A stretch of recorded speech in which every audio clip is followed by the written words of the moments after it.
Movie के start होते ही Iraq की एक सिटी जिसका नाम हाड्रा होता है उसे दिखाया जाता है। वहाँ पर मुख्तलिफ चीजों की खोज के लिए खुदाई हो रही है और वहाँ पर एक फादर मैरिन को दिखाया जाता है। फादर मैरिन भी बाकी लोगों के साथ खुदाई कर रहे होते हैं। खुदाई के दौरान उन्हें एक एमुलेट यानी ताबीज मिलता है और वो ताबीज शैतान पेजुजू का होता है। पेजुजू असल में एक बहुत पावरफुल शैतान है जो गर्मियों के मौसम में गर्मी और सूखापन और बारिश के दिनों में टिड्डियों का बहुत बड़ा तूफान लेकर आता है और ये टिड्डियाँ लाखों की तादाद में होती हैं और ये सारी टिड्डियाँ फसलों पर हमला करके उन्हें तबाह बर्बाद करते हैं और इसके बहुत बुरे असरात पड़ते हैं, यानी खाने पीने की चीजों की किल्लत हो जाती है, लोग भूख से मरने लगते हैं और सबसे बुरा नतीजा ये कि गुर्बत बहुत ज्यादा बढ़ जाती है। साथ में मैं ये भी बता दूं कि पेजुजू का एक बहुत बड़ा दुश्मन जिसका नाम लमेस्टू और लमेस्टू कोई और नहीं बल्कि वो भी एक शैतान है और लमेस्टू जो बुरा काम करता है वो ये है कि वो मदर और उसके बच्चों को नुकसान पहुंचाता है और बच्चों को उनकी मदर से छीन लेता है और फिर उनका खून पी लेता है और इसीलिए ये लोग पेजुजू का सहारा लेते हुए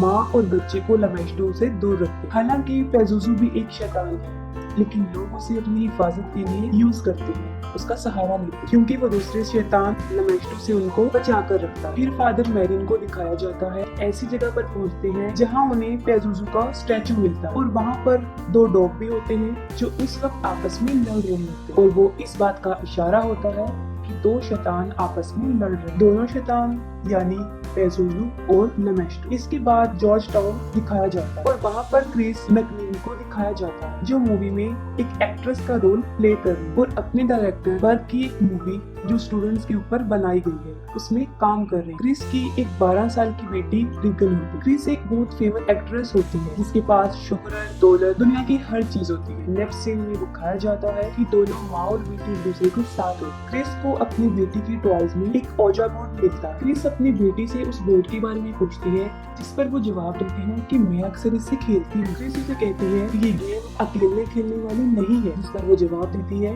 कि मैं इस गेम को अकेली नहीं खेलती, मेरे साथ कैप्टन होडी भी इस गेम को खेलते। क्रिस उसे कहती है कि चलो अब हम दोनों खेलते हैं और तुम मुझे बताना कि इसे कैसे खेलना चाहता है। और जब वो खेलने के लिए उस बोर्ड के पास जाती है तो वो खुद ब खुद उससे कहीं दूर चला जाता है। इस चीज को क्रिस मजाक में लेती है और वो मजाक में अपनी बेटी से कहती है कि मुझे ऐसा लग रहा है कि तुम मेरे साथ ओजा बोर्ड नहीं खेलना चाहती। इस पर उसकी बेटी उसे जवाब देती है कि मैं नहीं, कैप्टन हाउडी ये चाहती हूँ कि तुम इस गेम को ना खेलो। क्रिस उसकी इस बात को सीरियस नहीं लेती और मजाक समझती। फिर दिखाया जाता है कि क्रिस सो रही होती है और उसके पास किसी की कॉल आती है, तब वो जाग जाती है। क्रिस देखती है कि उसकी बेटी भी उसके साथ सो रही है, जिसकी वजह से उससे पूछती हो कि तुम यहाँ पर क्यों सो रही हो और उसकी बेटी जवाब देती है कि मेरा बेड हिल रहा था और इसी वजह से मेरे लिए उसके ऊपर सोना मुश्किल था। क्रिस इस बात पर ज्यादा ध्यान नहीं देती और रूम से बाहर चली जाती। क्रिस को लॉक्ड रूम से कुछ आवाजें सुनाई देती और ये आवाजें वो पहले भी सुनती रहती थी। वो अपर फ्लोर पर जाकर देखती है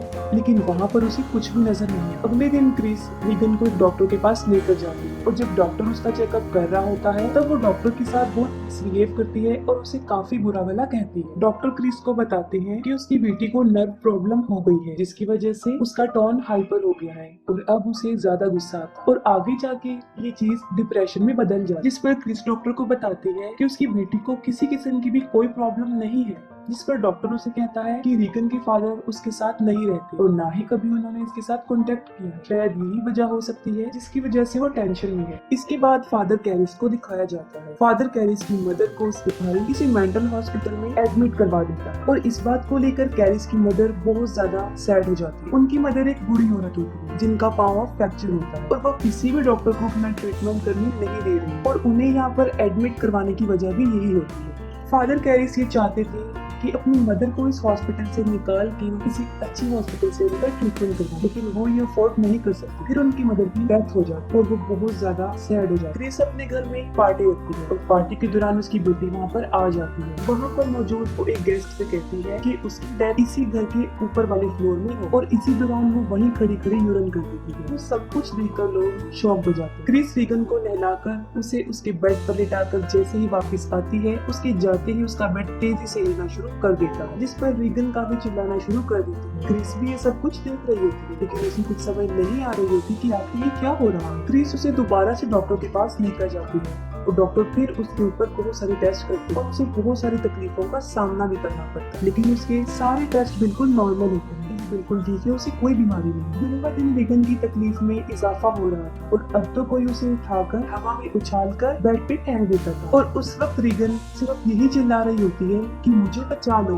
वरना मैं मर जाऊंगी, लेकिन क्रिस कुछ भी नहीं कर पाती। और देखते ही देखते रीगन पोजेस हो जाती है और डॉक्टर के कंट्रोल से भी बाहर हो जाती है। वो उसे नींद का इंजेक्शन देकर गहरी नींद सुला देता है। क्रिस जब डॉक्टर से घर वापस आती है तब उसे पता चलता है कि उसकी डायरेक्टर बर्क छत से गिरकर मर गई और उस वक्त बर्क रीगन के पास ही होता है। वो इसलिए होता है ताकि वो अकेली ना रहे। रीगन बिल्कुल उल्टी होकर सीढ़ियों से नीचे उतर रही होती है, जो कि बहुत अजीब तरीके से। और इसी दौरान उसके मुंह से ब्लड भी आ रहा होता है और क्रिस उसे देखकर घबरा जाती है। अब डॉक्टर और साइकाइट्रिस्ट को कुछ भी समझ नहीं आ रही होती कि आखिर उसे हुआ क्या है, क्योंकि उसके ऊपर वो पहले ही बहुत सारे टेस्ट कर चुकी है। और अजीब बात तो ये है कि उसके टेस्ट में भी कोई बीमारी नहीं आई, सारे टेस्ट बिल्कुल नॉर्मल। इसलिए सब मिलकर क्रिस को मशवरा देते हैं कि वो जादू तोड़ने वाले के पास जाए और रीगन का एग्जॉर्सिज्म करवाए। आगे हमें दिखाया जाता है कि क्रिस से मिलने विलियम आते हैं जो बर्क का केस हैंडल कर रहे हैं। वो क्रिस से उस रात के बारे में पूछते हैं और साथ में ये भी बताते हैं कि बर्क की डेथ में बहुत सारी अजीब चीजें भी हुई थी। और वो बिल्कुल सही बताते हैं कि उसकी गर्दन पीछे की तरफ टर्न हो गई थी और इस बात का सिंबल था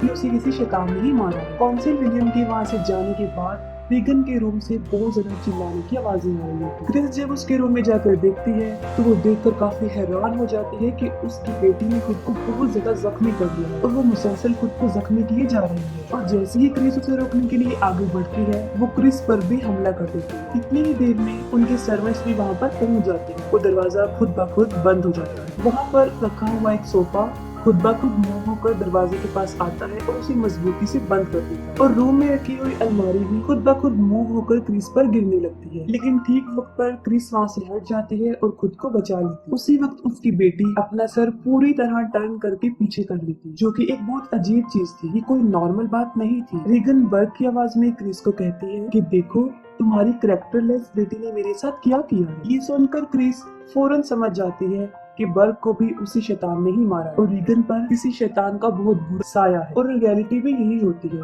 रीगन को किसी शैतान ने पोजेस कर लिया होता है। जब क्रिस को इस बात का पता चल जाता है तो वो फादर कैरिस से मिलती है और वो रिक्वेस्ट करती है कि वो उसकी बेटी पर एग्जॉर्सिज्म करे। लेकिन फादर कैरिस पहले तो इस बात के लिए मना कर देते हैं, लेकिन क्रिस के बहुत ज्यादा इंसिस्ट करने पर वो इस बात के लिए एग्री हो जाते हैं। जब फादर कैरिस रीगन के पास जाते हैं उस वक्त वो शैतान बुरी तरह रीगन के ऊपर हावी हो चुका होता है और रीगन का शैतान कैरिस की मदर की डेथ के बारे में उसे बहुत ज्यादा इरिटेट करता है। वो सोचता है कि रीगन को मेरी मदर की डेथ के बारे में कुछ भी नहीं पता था और उसने बिल्कुल सही बताया है। तो उसे इस बात पर यकीन हो जाता है कि क्रिस बिल्कुल ठीक कह रही है। लेकिन यहाँ पर मसला ये था कि एग्जॉर्सिज्म के लिए चर्च से परमिशन लेना पड़ती है, जिसके लिए चर्च को ये प्रूफ देना होता है कि जिसके ऊपर एग्जॉर्सिज्म करने वाली है उसके ऊपर वाकई किसी शैतान का साया है। रीगन की बॉडी पर ये भी लिखा होता है हेल्प। रीगन की कुछ बातों का कैप्चर होना और क्रिस का फादर कैरिस को ये बताना कि बर्क की डेथ भी ऐसे ही हुई है। ये जानते ही फादर कैरिस को इस बात पर मुकम्मल यकीन आ जाता है कि वाकई रीगन को किसी शैतान ने पोजेस कर लिया है। फादर कैरिस रीगन की रिकॉर्ड की हुई आवाज को सुनते हैं और उस रिकॉर्डिंग में वो फादर मैरिन का भी नाम ले रही होती है। दूसरी तरफ फादर कैरिस चर्च से एग्जॉर्सिज्म करने की परमिशन तो ले लेते हैं, लेकिन चर्च उनके साथ किसी एक्सपीरियंस फादर यानी जिन्होंने पहले भी एग्जॉर्सिज्म कर लिया है उन्हें साथ भेजने का डिसीजन लेते और यहाँ पर चर्च फादर कैरिस के साथ फादर मैरिन को ही भेजते हैं।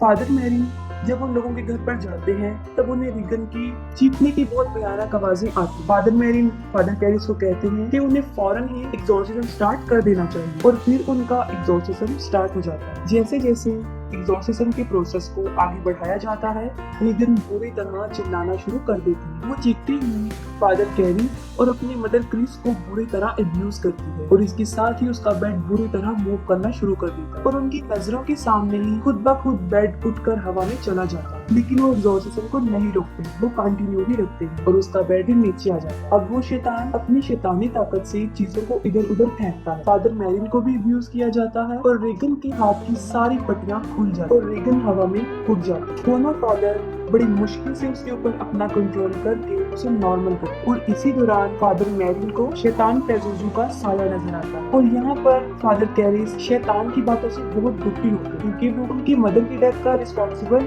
उसे ही समझ रहे हैं। इसके बाद फादर कैरिस एग्जॉर्सिज्म स्टार्ट करते हैं और जैसे ही वो शैतान के पास जाते हैं वो उन्हीं की मदर की वॉइस में बोलता है और वो एक बार फिर ये ब्लेम करता है कि उनकी मदर को उन्होंने ही मारा और उसी दौरान फादर कैरिस अपने आप पर कंट्रोल नहीं कर पाते। फादर मैरिन उन्हें कहते हैं कि वो यहाँ से फिलहाल बाहर चले जाए और फादर मैरिन अकेले ही एग्जॉर्सिज्म पूरा कर। कुछ टाइम गुजर जाने के बाद फादर कैरिस दोबारा रिगन के रूम में आते हैं। तब वो देखकर हैरान हो जाते हैं कि उस शैतान ने फादर मैरिन को भी मार डाला। ये देखकर फादर कैरिस को बहुत गुस्सा आता है और वो शैतान को कहते हैं कि वो रिगन को छोड़कर उनकी बॉडी में आ जाए और वो शैतान ऐसा ही करता है। वो रिगन की बॉडी को छोड़कर फादर कैरिस की बॉडी में चला जाता है। तभी फादर कैरिस उस शैतान के मिशन को रोकने के लिए अपनी जिंदगी को ही सेक्रीफाइस कर देते और उस रूम की खिड़की से कूद जाते हैं। उनके नीचे गिरते ही बहुत सारे लोग वहाँ पर जमा हो जाते हैं। तभी फादर कैरिस की दोस्त भी वहाँ पर आ जाती है और फादर कैरिस की इस दुनिया को छोड़ जाने में उनकी हेल्प करते हैं। रिगन अब बिल्कुल नॉर्मल हालत में आ जाती है और वो सब कुछ भूल चुकी होती है। उसे अपनी पुरानी कोई भी बात याद नहीं होती और कुछ दिन गुजर जाने के बाद रिगन अपनी मदर के साथ उस जगह को छोड़कर चली जाती और यहीं पर मूवी